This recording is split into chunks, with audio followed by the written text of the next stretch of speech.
Well, in 1995, John Parisella was strategic advisor for the No side. He joins us right now in Montreal. John, thank you for being here. Always good to see you. Good to see you, Michael. Listen, it's hard to believe it's been 30 years since that night, since that vote. And I do wonder about that evening and what you were doing and what you were feeling, because here you have the results coming in. At the end of the evening, a narrow victory for Federalist forces, but so close Canada looked like it was going to dissolve. What was it like to be in that evening looking at the numbers come in? Well, I was part of a panel that night doing an assessment of the results as they were coming in. So I was on television that night, and it's clear that we were nervous, but I felt confident that we would win.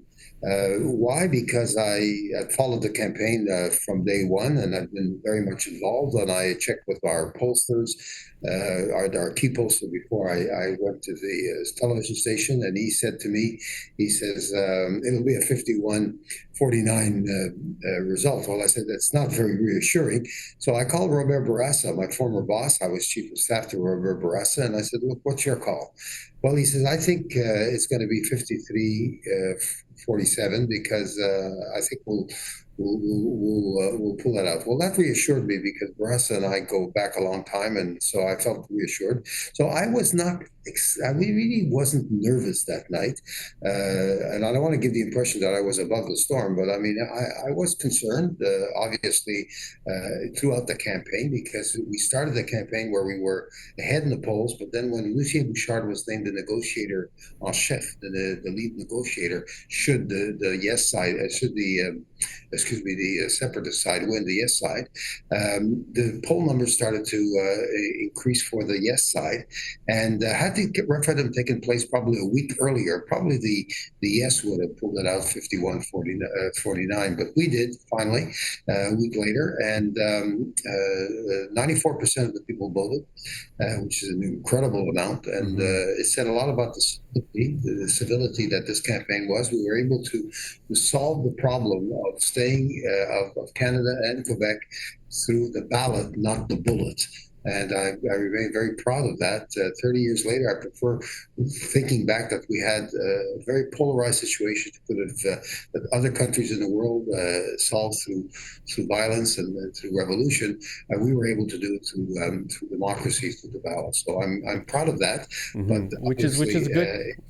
Which is good to remember, the yeah. fact that we were able to democratically as a country to solve such a contentious issue. But I think back to 95 and I think about the campaign leading up to referendum night itself and that big Federalist rally, the unity rally that took place in Place du Canada in Montreal, that huge sign making its way through the crowds that said Mon Canada comprend le Québec. It makes me wonder, what were the lessons learned out of that? Do you think enough lessons were learned out of the 95 referendum, considering how close we were to breaking up as a country? Well, I think the lessons that we could take from all of this, of course, is to continue dialoguing, to try to find ways to accommodate certain requests. Obviously, Quebec is more autonomous in its way of seeing things, but Quebec was there when federation was created. We were one of the four provinces. We have a federal system largely because Quebec, wanted that. So the important thing is that we need to continue dialoguing. And the question, of course, that was asked by the yes side was extremely vague. I mean, it was not just a mandate. It was not the mandate to break up or to separate. It was a mandate to offer a new economic and political partnership, and if it didn't work out, then we would become a separate country. So that vagueness, in my view, probably gave them certain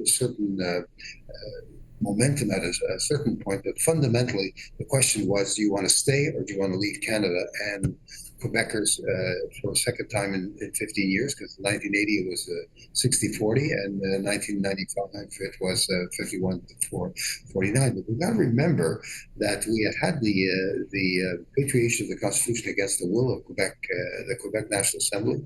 We had the fall of Beach Lake, which had the consensus for a number of years, and it fell at the last moment, the last day that it would have been adopted. And the Charlottetown Accord really didn't give the impression to Quebecers that they were being listened to.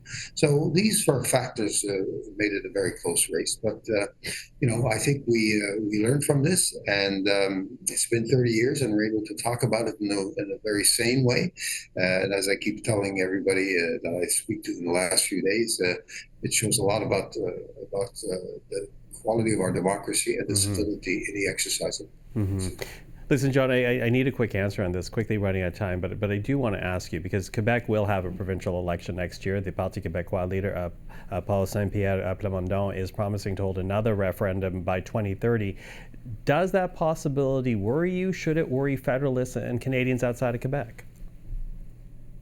Well, Canada, we should always worry about the possibility that something could happen that would break up our country.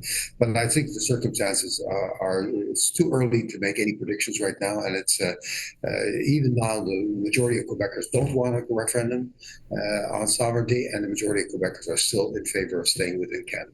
So we're still a long way from dealing with that issue. Okay, John, as I say, always appreciate the time. Thank you for this.